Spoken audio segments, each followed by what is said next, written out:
Jokowi ini ingin mempertahankan kekuasaan itu. Ini sekarang ya? Kalau tidak bisa 3 periode, diperpanjang 2 tahun atau 3 tahun.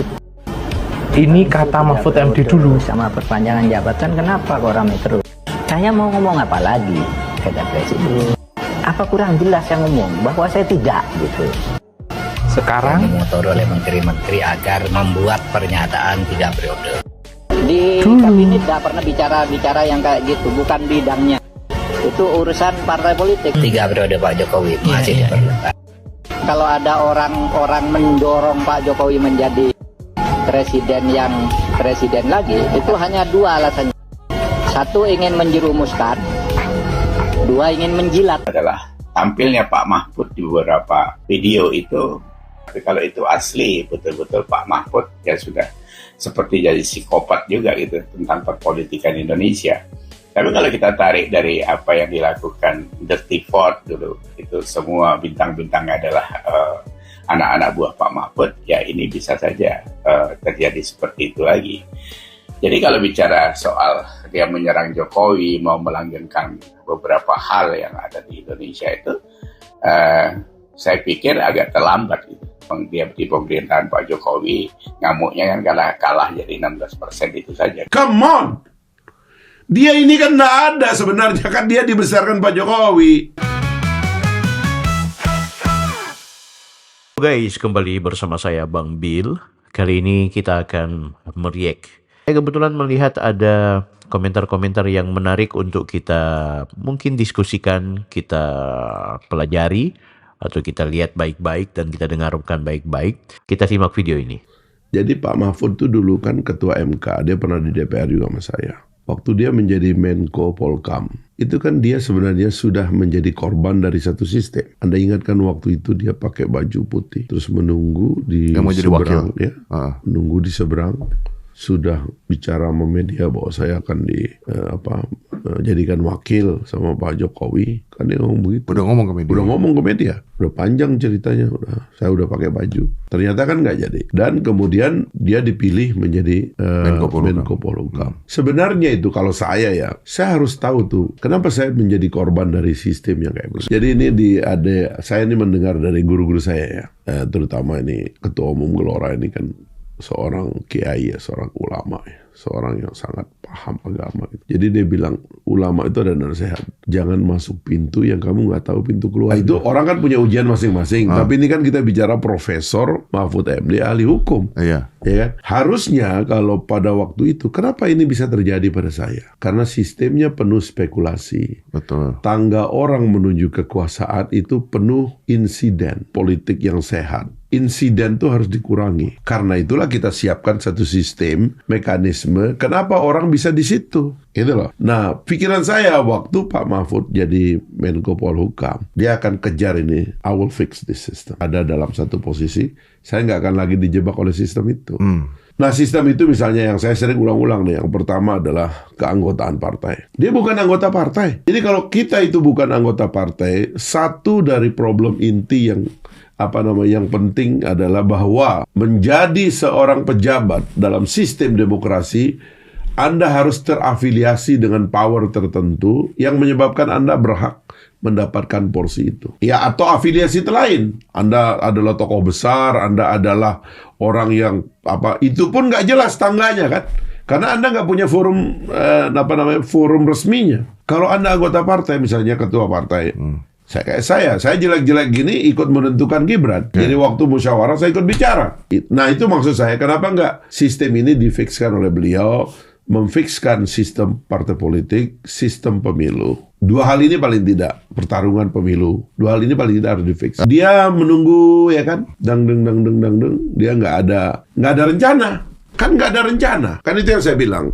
Sebenarnya banyak yang jadi korban loh. Kan yang ada rencana ini namanya Prabowo. Dia keluar dari militer, dia jadi pengusaha. Setelah itu dia bikin partai. Serius nih, dia bikin tangga-tangganya kan. Nyalon, kalah, maju lagi. Pertanyaannya kenapa Prabowo bisa tetap maju? Karena dia punya partai, dia punya modal. Dan dia tahu sistem ini. Karena sistem ini pakai meski Prabowo nggak setuju threshold ya. Tapi dia tahu ini ada sistem. Jadi Anies nggak punya partai. Itu dia spekulasi kan. Sekarang kan dia juga. Ini nih, lihat nih Prabowo udah naik gini kan. Ini udah naik nih. Nah yang lain tiba-tiba dari samping tuh masuk dalam pertarungan ini. Jatuh bos.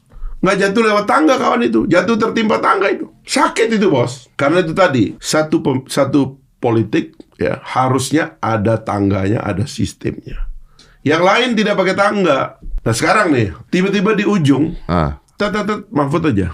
Dia masuk. Dia nggak pernah bikin kalkulasi. Kenapa Ganjar melorot. Kenapa Pak Jokowi kemudian pecah dari Ganjar. Kan dia nggak bikin itu kan. Akhirnya kenapa saya akhirnya jadi berbeda sama Pak Jokowi.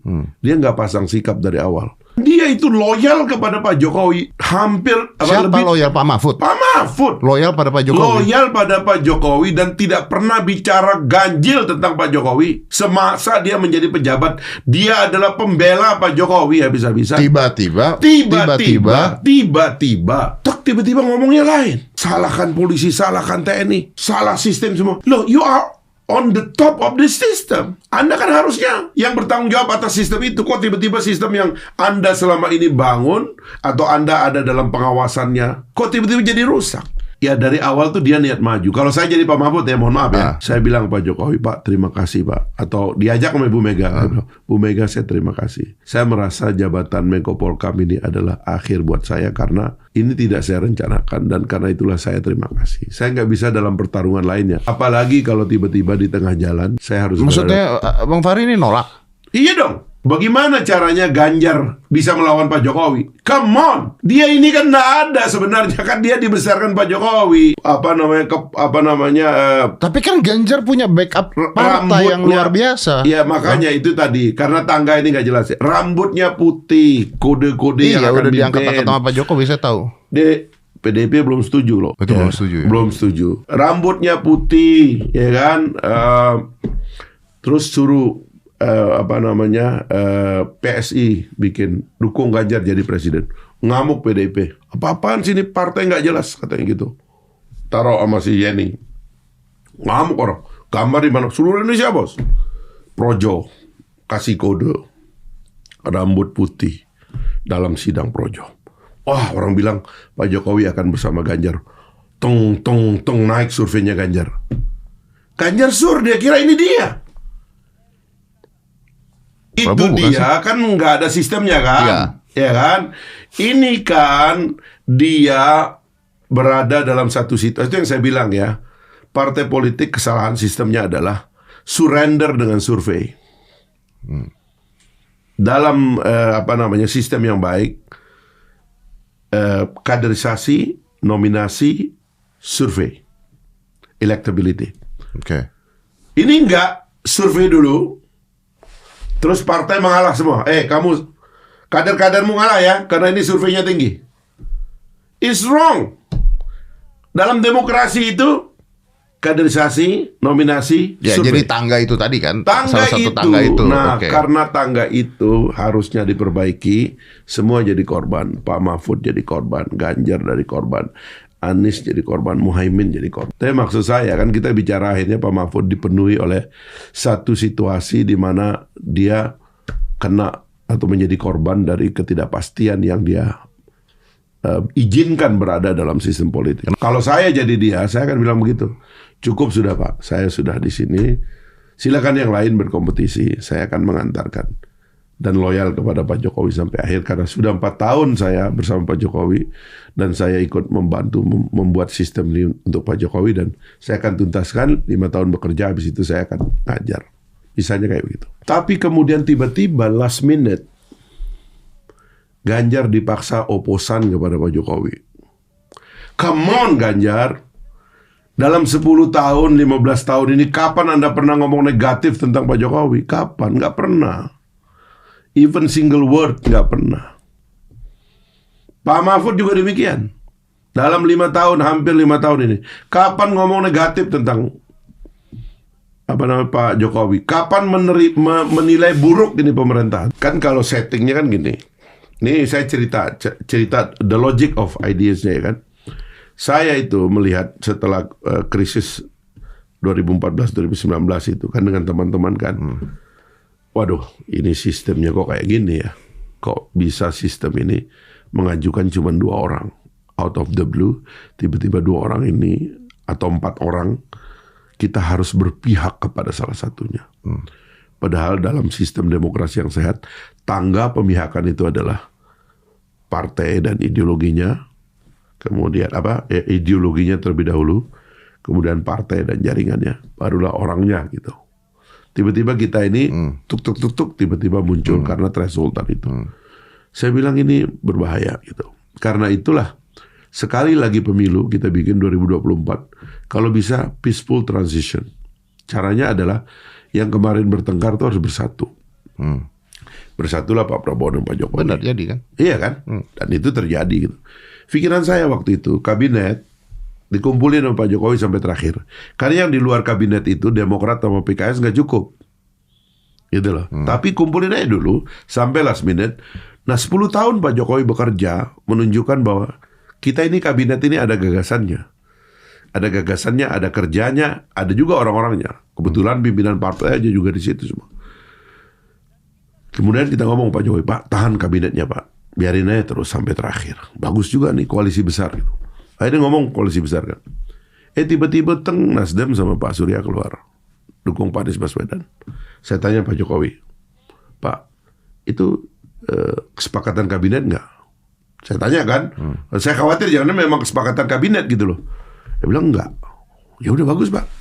Ini besar kan? Pikiran saya sih kalau ada yang pergi satu cuma 20%. Jadi 80 masih di sini nih. Ya. Kan Pak Jokowi dengan Pak Prabowo itu harusnya 100% karena 2 kali pemilu kan. Ya. 4753, Ya, 4555 ya. kan. Ya. Nah, enggak ada yang keluar. Oh bagus Pak, tahan terus nih. Tiba-tiba keluar satu lagi. Saya bilang tahan Pak sebagai koalisi. Karena dalam sistem ini, ya, yang saya sendiri ingin memperbaiki sistem ini nanti. Karena dalam sistem ini tidak ada yang relevan kecuali melawan atau bersama. Jadi intinya awalnya Pak Prabowo dan Pak Ganjar mau dijadikan satu. Iya kan. Jadi satu. Loh itu kan maunya Pak Jokowi. Siapa yang jadi presiden? Pak Prabowo dong. Kan dia koalisinya paling besar. Gitu.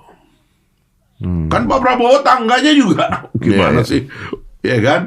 Umur, tangga, popularitas, koalisi. Kan dia paling real Nah, lah. sekarang gitu. kalau udah pecah 3 gini gimana dong? Nah, ini kan pecah 3 iya kan. pecah 3 nih udah Saya nih. bilang Pak tetap di tengah dan gagasannya tetap merupakan bagian dari kabinet. Inilah yang menyebabkan Pak Jokowi memimpin. Kenapa? Dia bagian dari kabinet. Pak Prabowo mengatakan, kami tidak malu untuk mengatakan kami adalah timnya Pak Jokowi. Kami adalah koalisi Indonesia Maju. Tapi kan sekarang diserang lagi, Pak. Nah kan, Diserang bahwa kenapa presiden tadi ikut cawe-cawe dan it's okay. Jadi ini adalah bagian dari penyebab tadi jebakan sistem itu tadi kan. Akhirnya apa yang terjadi ya? Kalau kemarin misalnya PDIP tidak keluar gitu ya. Pemilunya akan sederhana sekali, 80-20%. Ya, itu beres. Ya Udah. kan? Gampang Ya, kan gitu. ya. Tapi karena keluar, saya bilang tahan yang tengah. Ya. Jadi ini tengah nih. Yang keluar pertama kanan, yang keluar kedua kiri. Itulah yang bertarung di 2014-2019. Ya. Yang ini punya gagasan baru. Stop politik aliran, mari kita bersatu hadapi masa depan. 2045 Indonesia maju, Indonesia emas. Pindah IKN. Tapi kan sekarang lawan politiknya akan mengatakan kenapa presiden ikut campur. Loh bukan. Loh, iya. Nggak ada. Ikut campur itu begini. Pak Jokowi dan Pak Prabowo rekonsiliasi. Ya. Itu fakta kan? Oke. Misalnya Anda ini dianggap dekat dengan seseorang dan sebagainya. Itu kan namanya rekonsiliasi kan begitu. Struktural, non struktural tetap dianggap dekat kan gitu. Sampai akhir pasti orang menganggap bahwa Anda itu memang masih dekat. Dan karena ini adalah politik pemerintahan, Pak Prabowo mengatakan kami adalah timnya Pak Jokowi. Gak ada yang salah dengan itu. Pak Jokowi kemudian mengatakan, oh saya senang karena ada pemimpin yang akan meneruskan apa yang saya sudah lakukan. Ya udah itu kan afirmasi. What's wrong? Nggak ada yang salah. Nggak ada yang salah afirmasi. Kan? Ya itu lebih dari ada itu pun sebenarnya nggak ada Dengan salah. anaknya masuk pula. Nah itu dia kan. Tadi Ganjar kan gagal. di rapat kok. Saya ini ya, peserta rapat koalisi, Dad. Jadi saya ini bukan ngarang-ngarang gitu ya. Dalam rapat koalisi kan masuk nama-nama, peranglah di dalam. Sampai Pak Prabowo satu rapat, begini aja deh, teman-teman tulis aja maunya sebenarnya siapa sih. Tulis di kertas, nanti saya baca. Nanti saya akan pertimbangkan. Karena setelah perdebatan tentunya, sudah keluar semua. Tahu nggak? Yang bulat tuh Gibran. Yang bulat tuh Gibran. Iya. Oke. Itu loh. Oke, saya mau nanya nih, Bang. Iya. Bener nggak gosipnya bahwa kalau bisa PDI dapat Gibran, PDI juga mau Gibran? Memang udah ngomong. Kan itu pernyataannya di ujung kan. Jadi artinya Gibran pun sebenarnya kalau nggak di Pak Prabowo di Ganjar. Bukan. Karena direbutkan. Karena dia di Pak Prabowo, yang sebelahnya marah gitu loh. Iya. Padahal dia juga pengen gitu kan. Iya, karena sempat disebutkan kan. Iya, cuman Gibran kan cuma satu. Kan nggak mungkin juga PDI dengan PDI. Ini kan Gibran PDI. Itu kan lucunya kan. Maksud saya kan PDI pernah mengatakan, benar nggak sih? Mengatakan bahwa kalau misalnya salah satu contoh wakil presidennya Gibran gitu untuk PDI. Iya, pernah. Tapi karena nggak dapat, jadi masalah besar. Bukan nggak dapat, bagi mereka kan masalah. Masa PDI dengan PDIP? Kalau dengan Pak Prabowo kan sempurna. Makanya Gibran kan nggak mau keluar dari PDIP tadinya kan.